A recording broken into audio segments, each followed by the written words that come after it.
Bismillahirrahmanirrahim. Assalamu alaykum, everyone. I hope that you're all well. In today's video, I'm going to talk to you about how to read the Quran properly to understand the hikmah of the hijab verses in the Quran. They're called the hijab verses, but these are actually the verses about modesty in Surah Al-Noor, verses 30 and 31. I'm going to particularly focus on verse 31, which is addressed to believing Muslim women. And there are three main things in this video that I want to delve into. The first one is how to read the Quran using its principles and values, and why the metaphor of a tree is useful in this regard, kind of the visual image of a tree. The second thing I'm going to delve into is how to understand the modesty verse in this framework of Quranic principles and values. And then the third thing I'm going to talk about is how to avoid going down the rabbit hole of the prescriptive and exhaustive rules and regulations about dress code. I'm going to conclude this video by sharing a very important point about how to manage your anxiety around dress codes and the modesty rulings that we receive from so many YouTube channels and other scholars. So please do listen to the end of this video. So let's move to the first aim for today, the first area of focus, which is to read the Quran using its principles and values, and why the metaphor of the tree is so useful. And I'm going to share a slide with you, just the one slide, which has got some select principles and values. So I haven't given you like an exhaustive set of principles and values, but just the select ones, which I think are very useful in moving towards an understanding of the modesty verses in the Quran, often called the hijab verses. Of course, the hijab is not mentioned. And if you want to read more about and understand more about the hijab, please do look at my hijab videos. There are 4 parts in that series, and there is a lot of research shared in that series. So I'm going to assume that you've already listened to it, and if you haven't, please do follow up after this video. So I'm going to share some select principles and values with you to guide your reading of these verses. Let me just bring up a screen where I have a PowerPoint slide, just the one slide. Okay, let me share that with you. Let me move to presenter mode as well, so you can see the thing fully. So on your screen now, you should have a slide with the Quranic framework with some principles, values set out for you, and a very brief delving into the legal framework of the Quran. Okay, but let's start with the select principles. So we find in the Quran that we all have direct access to Allah. We can connect to God directly. When I say access, we can connect to God directly without mediation, and that we worship Allah alone and we only ask Him for help. Okay, so this is all captured in Surah Al-Fatiha, which is the first chapter of the Quran. We know the Quran talks about equality in creation for both men and women. Both men and women have been created from the same nafsin wahidatin, as it's mentioned in that verse, and from that same substance, spirit of being, both have been created. The Quran also tells us that we are equal in our spirituality, men and women, and also that there is equality in intellect, accountability, and agency. Very beautiful verse in Surah Al-Ahzab. So I've given you all the references on this slide if you want to look them up. What these select principles mean is that as a believing woman, I can understand God's word, I can engage with it directly, and I can make sense of it for myself. Okay, and that's really important because I have repeatedly encouraged Muslim women to open up the Quran and read it for themselves rather than relying on just interpretations, or even in some cases, we often rely on hearsay. So somebody says, well, this is what the Quran means. We accept that meaning, but we don't actually go to the book directly. And the Quran repeatedly invites us to engage with the Quran, to ponder over it, to do tadabbur, to use our intellect, to do tafakkur, to reason with the Quran, to engage our reason to understand the Quran. Okay, these are all the invitations that Allah has given to all believers. Then there are some overarching values that we find in the Quran as well. So one of the top 2 actually are compassion and mercy. And many scholars agree that compassion and mercy followed by justice are the 2 most oft mentioned values in the Quran and are repeatedly emphasized. As we know that Allah introduces Himself in all the chapters of the Quran except for 1, chapter 9. All other chapters, all the surahs are introduced through Bismillah, Bismillahirrahmanirrahim, that I begin in the name of God, who is the most compassionate and the most merciful. So repeatedly we're reminded of God's mercy, God's compassion, and his love for his creation. The Quran also tells us, in terms of those overarching values, that God desires justice and God loves balance and beauty and harmony. And we're also told that piety is about awareness of Allah. So when we talk about rules and regulations in the Quran, we need to think about this sense that we submit to Allah's rules and regulations, the laws that he has given us. And part of our devotion to him, our worship of him, being abd, being servants of God, is that we submit to his guidance. Okay, and piety, awareness of Allah, is what enables that submission. And then finally, I've got a very brief section here on the legal framework of the Quran. I'm not going to go into huge amounts of detail or bring huge amounts of complexity here, but really just the top points. Okay, the first thing we know is that we're accountable in the hereafter. So when we die, we will be answerable for how we conducted ourselves in this world. So this world and the next world are inextricably linked. And I really dislike it when many of our ulama, both male and female, our female scholars as well, they compartmentalize deen and dunya. Or they compartmentalize dunya and akhirah. That compartmentalization does not help. The Quran tells us that the hereafter really is going to be a reflection of what we do here in our lives. Okay, so the two are inextricably linked, and the hereafter is a consequence of what we do here in this world. The next thing the Quran tells us is that the purpose of law, giving us rules and regulations, the Sharia, is tazkiyah, or purification. And tazkiyah basically means that we work on ourselves constantly, that we do this inner work, and through connection to Allah, we make ourselves better people, and better human beings, moral human beings will create better societies.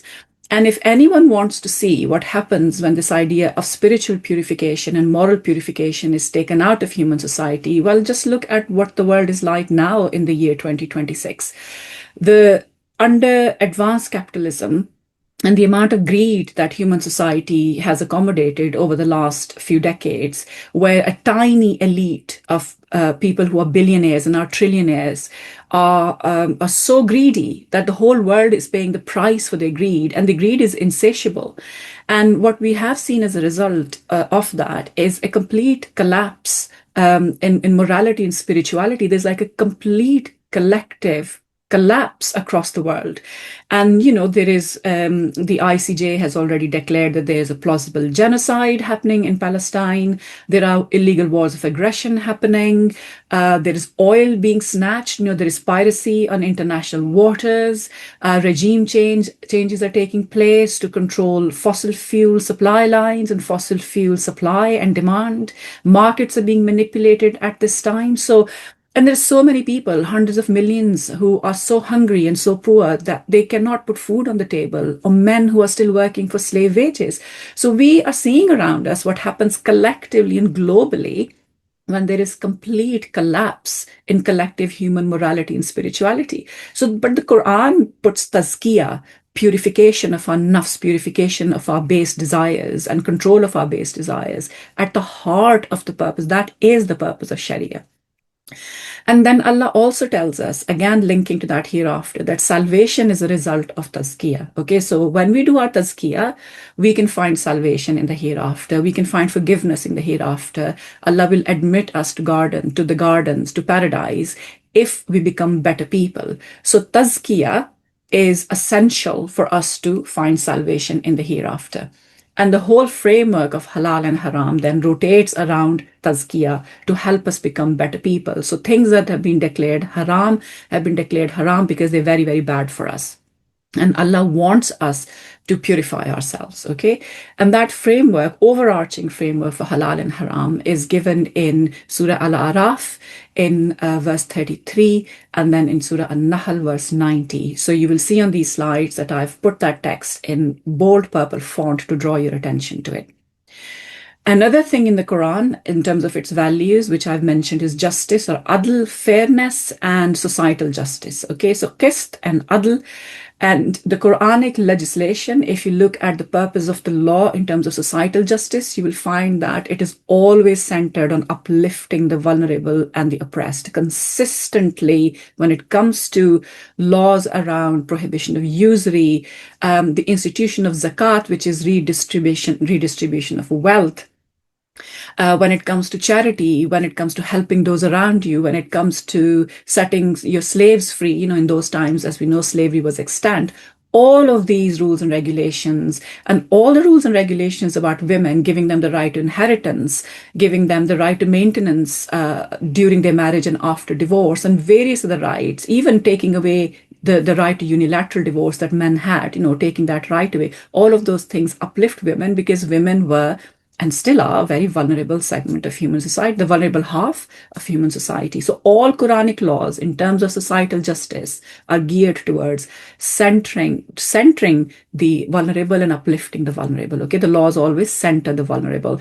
And these have been some of my I find my insights, the really moving insights, those insights that have brought me closer to God, closer to Islam, have been through my understanding of the Islamic legal philosophy. Again, it's just really profound and beautiful.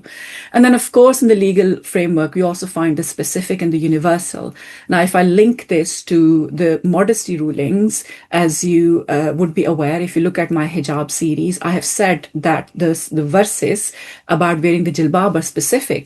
They were specific to their circumstances, in Surah Al-Ahzab, whereas the verses in Surah Al-Noor are actually universal and general, and they apply to all believers. Okay, so the Quran, in terms of its laws, includes some specific things and some universal things as well. And it's a complex area.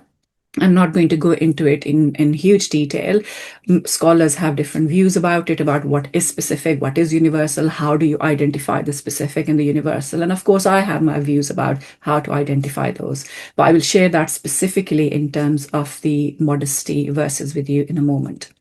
Now, what helps to bring all of this together is to think about the Quran and the way legislation and legal framework works in the Quran is to think about it as a tree, okay? And I've put a little icon of a tree on this slide just to help create that image in your mind.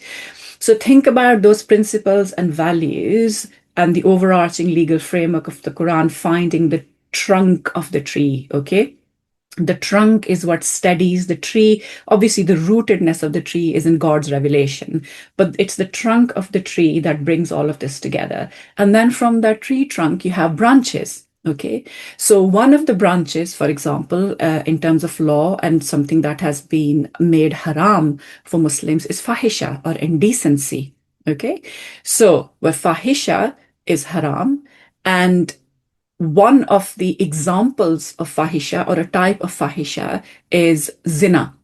And zina is the topic, main topic of Surah Al-Noor, chapter 24 of the Quran, where we find the verses about women covering their chest and men and women lowering their gaze, etc. Okay, so you can see how the tree trunk then links to the branch. The branch is zina, and zina is both a sin and a crime in Islamic law. Okay, and then from that, you have a further branching out, which is your modesty rulings. And why does God give us modesty rulings? Is because he wants us to not go near zina. So he wants society to not engage in zina. And for that reason, there are certain ways of behaving, a code of conduct that Allah has given for Muslim men and women to follow. And that's why those verses 30 and 31 of Surah Al-Noor sit within that particular surah, which is concerned about fahisha and a form of fahisha, which is zina. There are other forms of fahisha as well, as we all know and understand. Very many other forms of indecencies. So that's how the Quran is one beautiful, coherent whole, okay? It doesn't just talk in disjointed fashion. The verses are not just disparate, kind of just scattered around the table. They actually they are part of a big picture, and it's best to visualize that picture as a tree with a tree trunk and some branches coming out of it, okay? So this is how, when I approach the verses of hijab or the verses of modesty, this is how I'm reading them. I'm not just plucking them out from the context, whether they're internal context or the overall framework of the Quran itself. I'm situating them in that framework, and that's how I read them. And this is important for my audience to understand, because often I get so many questions which is about these minutiae, kind of little details about, can an inch of my neck show or not? Well, I'm not interested in that. And I'll explain why, in a few minutes, why I'm not interested in that. So I hope that, this is helpful.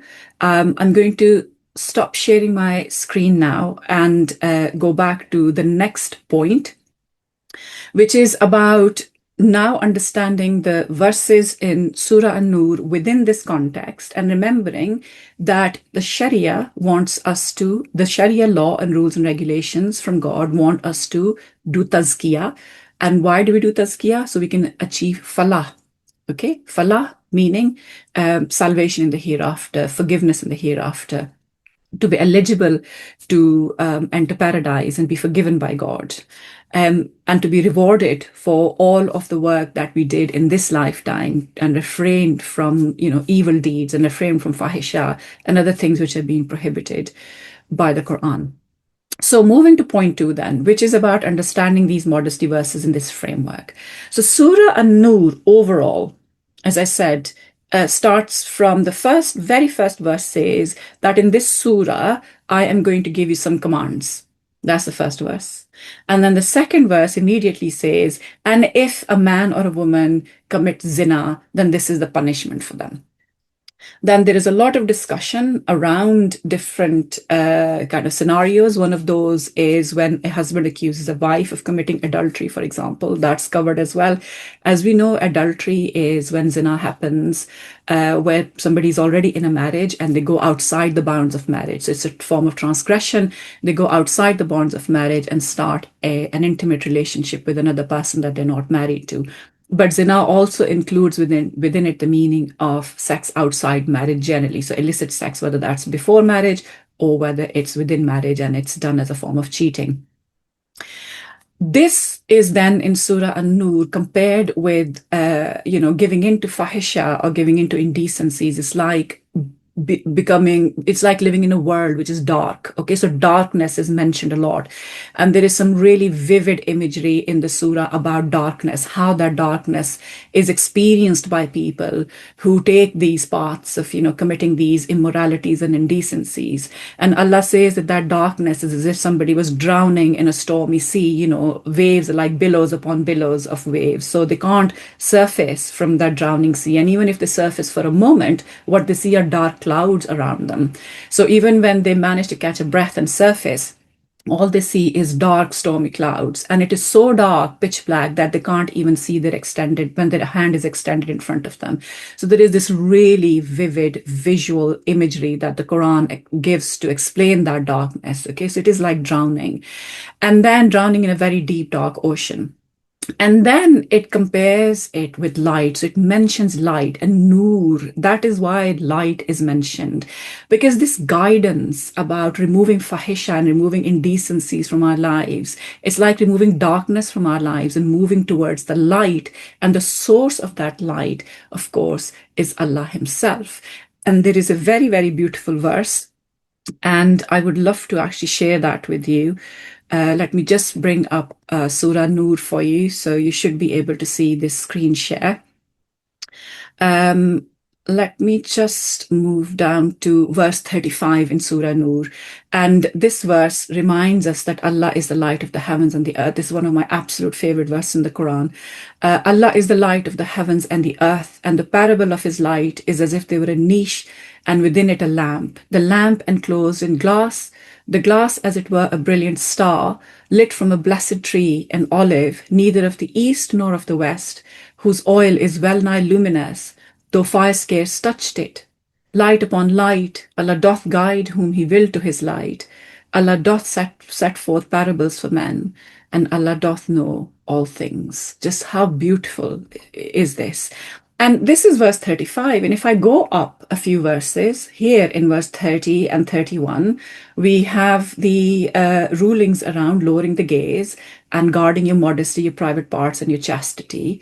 And then, if you notice, in verse 31, After Allah has finished speaking to believing women, say to the believing women that they should lower their gaze, etc. See how the verse concludes. It says, "And O ye believers, turn you all together towards Allah, so that you may attain bliss." Now, this is Yusuf Ali's translation that I'm reading to you. I usually read Yusuf Ali's translation. But look at the Arabic word here. It's on your screen. It says, tuflihun, falah. So you may find peace and falah in the hereafter. You see how beautifully, go back to the tree, think about the tree again, and see how beautifully the Quran is linking the idea of tazkiyah, to purify yourself, and then linking that to the idea of falah. And this is why I say that these verses are universal and they're applicable to all believers. And they're also universal because all believers are being addressed. In verse 30, all believing men are being addressed. Say to the believing men, قُلْ لِلْمُؤْمِنِينَ, and say to the believing women, وَقُلْ لِلْمُؤْمِنَاتِ. Okay, so I'm going to stop sharing at this point. So this is how the modesty verses and the meaning unveils itself. One of the other things I want to say about fahisha, and again, that's really important to understand, is that fahisha, or indecencies, is one of the means through which Satan whispers in our ears and it attacks us. It taps into our base desires. And Maulana Amin Ahsan Islahi puts it very beautifully, very eloquently in Urdu as well. And he says that this is how Satan tries to kind of get under your skin. And Satan's most potent form of attack is through enticing human beings towards indecencies, because indecencies have such a pull on our behavior. They have such a pull on our souls, okay? And we also have to remember that indecency is hugely profitable in the type of hypercapitalism that we now live under, where both men and women, particularly women, are sexualized and their bodies are sexualized constantly to sell products, to sell things to you, okay? And so this is Satan's kind of way of reaching into the human soul and trying to move it towards something which is prohibited, which is fahisha. And as I said, a form of fahisha is zina. Now, Allah tells us in Surah Al-Baqarah, verses 169, and also in verse 268, that Satan wants you to commit fahisha. Okay. And then Allah tells us in Surah An-Nahl in verse 90, where we have the overarching framework of halal and haram, that Allah forbids fahisha. So you can now see in the Quranic framework, on one hand, we're being told that Satan will try to get under your skin and will constantly be trying to pull you towards fahisha. That is what it does. This is how it attacks our soul. Whereas Allah forbids fahisha. Okay. And so lowering of the gaze, the guarding of private parts, modest behavior, polite forms of address, knocking on the door before you enter somebody's house, protecting people's privacy, all of these things, all of these recommendations and rules that appear in Surah Al-Noor are all linked back to that. And so is our form of dress and how we conduct ourselves in public. When we dress modestly and go out in public, we are, of course, giving a message through our body language, through a form of address about how we want to interact in public. And this is why the lowering of the gaze and the guarding of private parts and modest conduct and modest dress are given as recommendations, as rules from Allah to help us step away from the pull that Satan can exert on us, okay? And inshallah, in a future episode, I will be specifically focusing on the gaze and why the gaze is mentioned. And actually, the gaze is mentioned both for men and women. Why does Allah start the mention in these verses? He starts the verses from the mention of the gaze. Inshallah, I will go into the hikmah of that later on. But now we have a framework within which we have situated these verses in Surah Noor. Particularly, as I said, my focus is on the verse which is addressed to believing women. That's where most of the questions come from as well on my channel, okay? But now I've situated it. And the reason why I'm going into this detail is because I would like my listeners to understand that this is how I approach these verses, okay? I approach them within the internal context and the overall framework of the Quran and its teachings. So let's now move to point 3. And point three, if you remember, the third area of focus is about how we can avoid going down the rabbit hole of prescriptive and exhaustive rules and regulations about women's dress. And so many young women and so many women who are married and have children as well, women in their 30s, 40s, women in their 50s, experience so much anxiety. Why? Because they keep coming up against these really prescriptive rules and forms of dress, okay? There's like an obsession with these things on social media, on internet sites. Our ulama are constantly talking about it. And in a way, I talk about it so often because I get questions so often. Not because I really, really like to talk about this very often, but because this is the main issue at the moment that Muslim women are grappling with, because it has been turned into the main issue for Muslim women to grapple with. And sometimes when you step back and you think, there is so much hunger and poverty in the world, people are losing their children to bombs and they're seeing their children's limbs being blown off. And yet our entire ummah's attention has been turned by these scholars to how Muslim women dress and whether they wear nail polish or not. What is going on and what has happened to our priorities collectively. But because this is such an important topic and it has become such an important topic, I feel the responsibility then to come back to it and in a way to help women almost overcome this obstacle, and that's kind of my impetus here. So, and I get most of the questions that I get then are about kind of the khimar, and a lot of the questions I get are about zina. Zina, as you know, adornments, is a word mentioned in verse 31 in Surah Al-Noor. So I want us to, when we think about zina, again, keep that big picture in mind. We can understand that broadly when it comes to zina, Allah is telling us that culture and custom have a lot to do with what will or will not attract attention if a woman has beautified herself, okay? Please remember, I always make a distinction between beautifying and sexualizing. They are two different things. And women know and men know that these are two different things, okay? We instinctively know when we're beautifying ourselves. For example, the makeup or the jewels we wear, or however we dress when we go to work, because we do it out of self-care, or are we doing it because we want to turn heads? Now, in terms of context for zina, think about a few real-life examples. The makeup and jewels and clothes that women would wear if, for example, they were attending a close friend's wedding. That would be very different from how a woman would dress if she was just going to work or if she was going to college or university. Now, if we start wearing formal evening wear or wedding wear to work, so we start wearing wedding dresses that we would wear to our friend's wedding, but we start wearing them to work, of course, then we will attract attention. And so the Quran is telling us that custom and context is important, okay? And that's why it uses the phrase, man dhahara minha. And I'll come to that in more detail in a second. Now, the second thing that the Quran mentions in the same verse is hidden zina. So it mentions zina twice. Once as in the context of zina and cultural context, and second time, hidden zina. Now, scholars have various views about it, and I keep getting questioned about it as well. So I thought, I've answered in comments to my videos, but I still get questions. So I thought I'll put this in this video. So hidden zina. This could either be a woman wearing see-through clothes, so she's revealing her body. It could be that she's wearing very tight clothes that reveal the shape of her body. Now, when I say hidden zina, a woman's body is beautiful just as a man's body is beautiful. Okay, so we wear slightly loose clothes because we don't want to show them off. And that's why I always draw people's attention to this as well, that men also, when they wear these very tight clothes, they do want to show off that they've been to the gym, or they've got big biceps or whatever it is that they want to show off.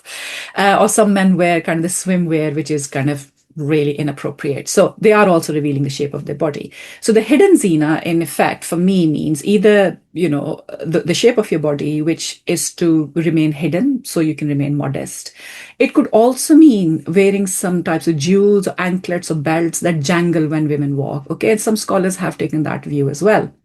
So if these embellishments can't be seen, so you could be wearing anklets under your long trousers, but when you walk, they jangle. Okay, or you might be wearing earrings or anything that is really jangly. So even though it can't be seen, it can be heard. Either way, the point is that this is going to attract attention. So we could assign a couple of meanings to the idea of hidden zina or the phrase hidden zina.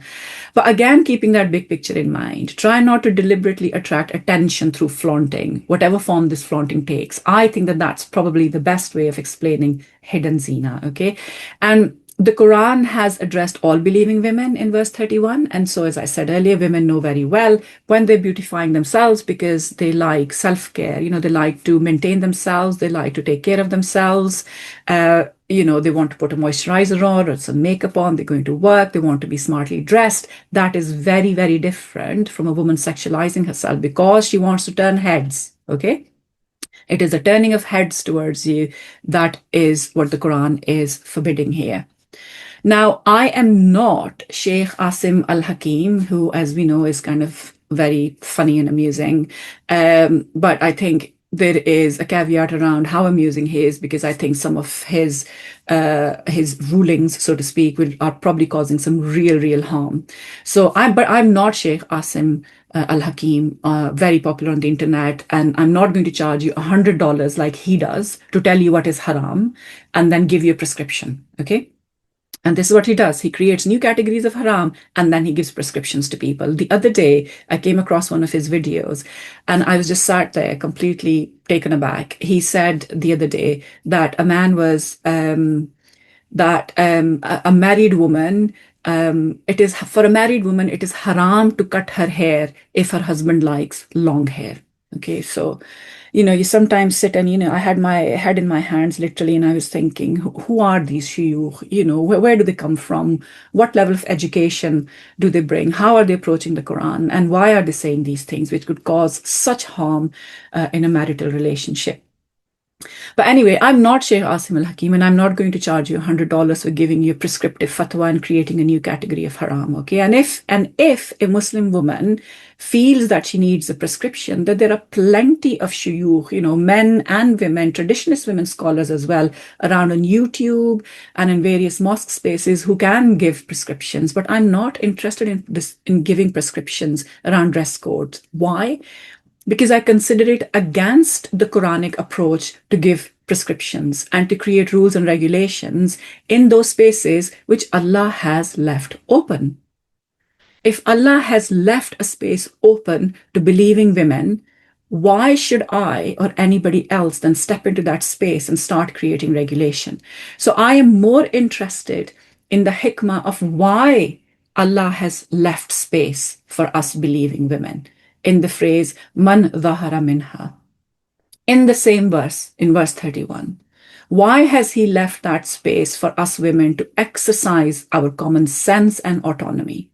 I'm not interested in filling this space up with prescriptions as an exercise of power over women's autonomy and their bodies.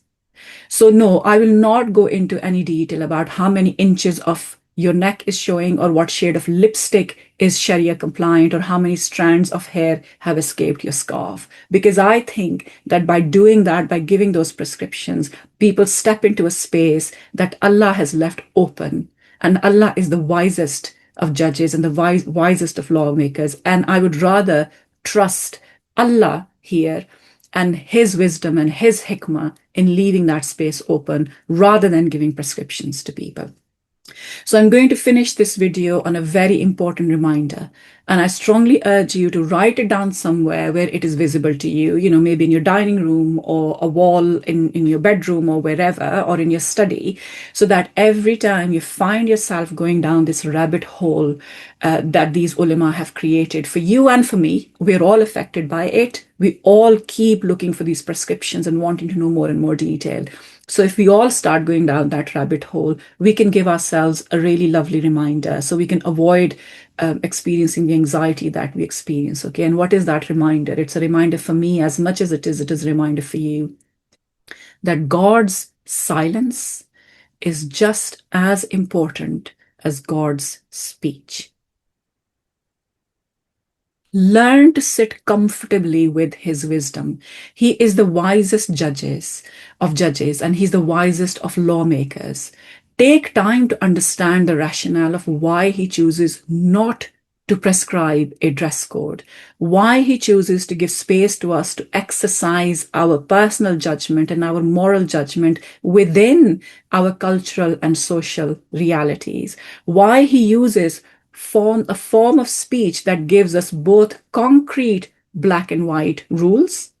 So he says, believing women, cover your chest. Here is a form of speech which is concrete. It is in the form of a command.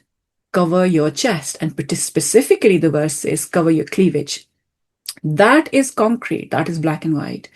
But then Allah also uses a form of speech, man dhahara minha, to give us space so we can be our authentic selves whilst also meeting the command of modest conduct and dress. And so for me, Surah Noor verse 31 is not a verse to use as a form of prescribing details of dress codes to Muslim women and then exercising power on their bodies or their autonomy. Not at all. For me, Surah Noor verse 31 is a beautiful example of the balance in God's laws. If you go back to the slide I showed you earlier, God's laws are very, very balanced. He gives us the law and he gives us the balance, the mizan. He balances his laws. And so in his laws, we find concreteness. Yes, cover your cleavage. But we also find space and flexibility. So we find a recognition of our lived reality, for we do not exist in a vacuum. We live in cultures, we live in societies. We know that definitions of what will turn somebody's heads towards a woman and what classes as sexualizing or what classes as beautification, it differs from culture, to context to context. Okay, and here is this beautiful verse which is balancing all of that.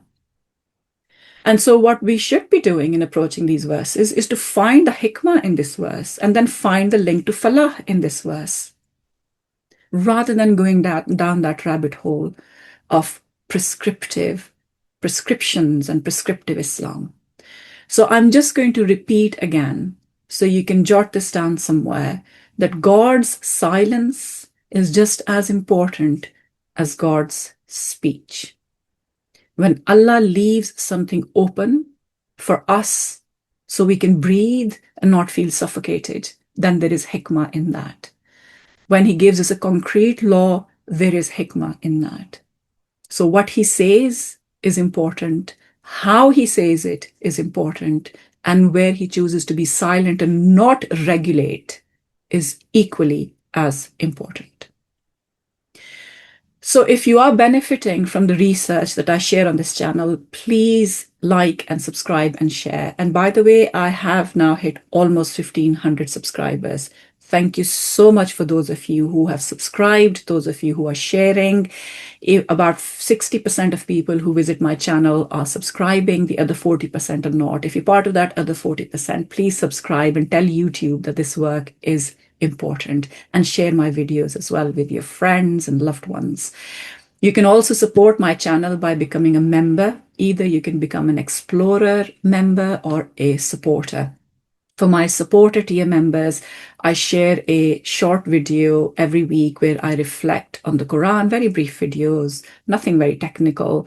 I usually release them on Friday mornings. Fridays, of course, are a day when we are more minded towards prayer and worship. So that's why I've timed them for Fridays. This series is titled In the Embrace of the Quran. I recently started it, so I think about 3 videos have gone out so far. And to get the latest information on the courses or classes or online sessions that I'm running, please subscribe to my newsletter on my website, sitaraakram.com. I've now also set up my Patreon and feeling very excited about it. So you can join my Patreon if you want to remain in dialogue with me more regularly. There is chat space there. I'll put all of these details in the video description as well, so you can find all of these resources. Thank you very much once again for taking the time to listen to me and for being part of this journey of learning. Take care, everyone. Assalamu alaykum.